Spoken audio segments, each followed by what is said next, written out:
it's tucked away up here. So if we just, just a button you touch and the door pops open. Now the interior is very faithful to the original in some sense.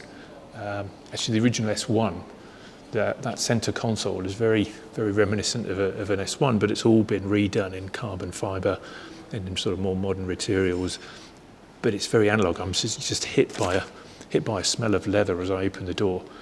They've also, got this sort of tribute to the original tartan that was really popular in the 70s.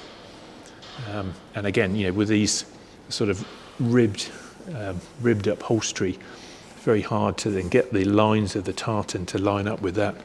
So they've done a cracking job on it. If we look at the instrument panel, so all this work inside, all the car's electrics, the car's control systems and instruments have all been provided by Skyships Automotive, and they do the work for a number of OEMs like Pagani, Lotus and Gordon Murray.